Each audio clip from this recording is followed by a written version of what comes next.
इसके पहले question number 35 तक हो गया था। अब हम लोग देखेंगे क्वेश्चन नंबर 36। क्वेश्चन नंबर 36 कह रहा है सबसे छोटी भाज्य संख्या और सबसे छोटी अभाज्य संख्या का मशक कितना होगा। मशक कितना होगा ये कह रहा है, ठीक है, उसे कोई दिक्कत नहीं है।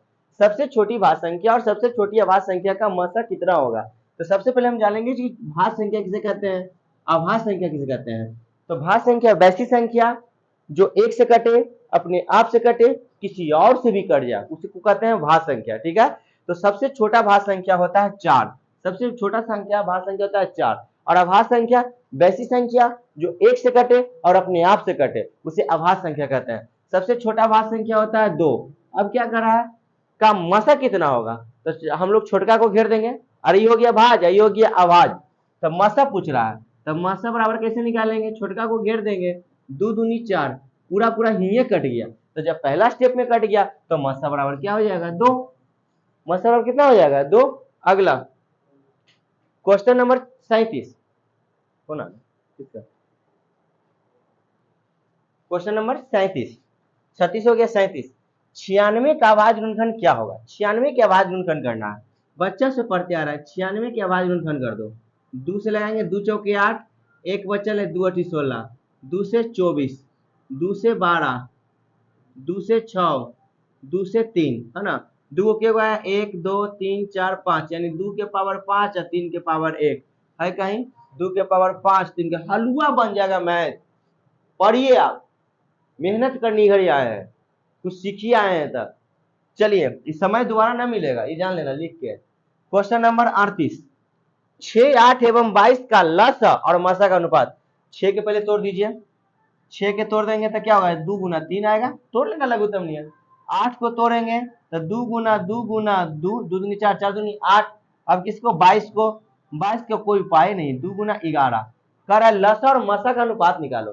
तो लसा निकालेंगे, लसा क्या बताए थे, जो मिलेगा वो भी लिखाएगा और जो ना मिलेगा वो भी लिखाएगा। तो यहाँ 2 2 के बदला एगो 2, बस ये दोनों 2 के बदला एगो 2, फिर 3 अकेले है तो 3, 2 अकेले है, 11 अकेले है, क्या सही चल रहा है सर। तो 2 दूनी 4, 4 तिया 12, 12 दूनी 24, 24 गुना 11 कर देंगे तो 24 दा 240 और 24 4 6 264, कितना आ जाएगा 264। लसा आया, लसा कितना आ गया 264। मसा तो पढ़ावल है का कि जो मिलेगा 3 गो वाला है तो तीनों में मिलना चाहिए, तो 2 मिला। अब हमसे क्या करा, लसा और मसा का अनुपात। तो क्या करेंगे, अनुपात निकालेंगे। अनुपात क्या करेंगे, ऊपर में 264 और नीचे में 2, 132/1, यानी 132 अनुपात 1। क्या सही चल रहा है ना। आइए 39, 5005 के कितने अभाज्य गुणनखंड है, पर गुणनखंड करके देख लेंगे के गो है।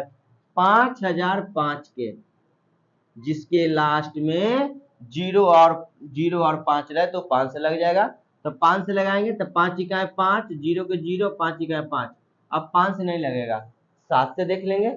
7 से लगाएंगे तो 7 इकाई 7, एक बचल, 7 इकाई 7, 10 में से 7 चल गया तभी 3 बचल है, और 3 पर 0 तो 7 चौके 38 हो जाएगा, तो 7 चौके 28, अभी भी 2 बचल है, तो 2 पर 1 तो 7 21, बच्चा ना है जी।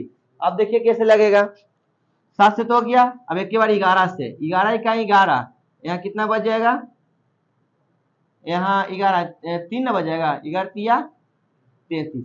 अब तो क्वेश्चन नहीं लगेगा, क्या गो आया 1 2 3 4, ऑप्शन नंबर बी। आगे लास्ट क्वेश्चन है 40 नंबर, दो लगातार संख्याओं का मसा। आपको कितना बार बताए थे, दो लगातार संख्याओं का मसा कहे, जैसे 1 2 ये भी लगातार हो गया, 5 7 ये भी लगातार, सॉरी 5 6 ये भी लगातार हो गया, 9 10 ये भी लगातार हो गया। किसी का भी मसा आप निकाल के देख लीजिएगा, एक आएगा मेरे हिसाब से।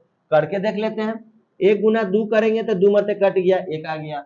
लगातार 5 गुना 6 करेंगे, 1 मरते 5, एक बच्चा घेर देंगे, एक आया कि नहीं आया।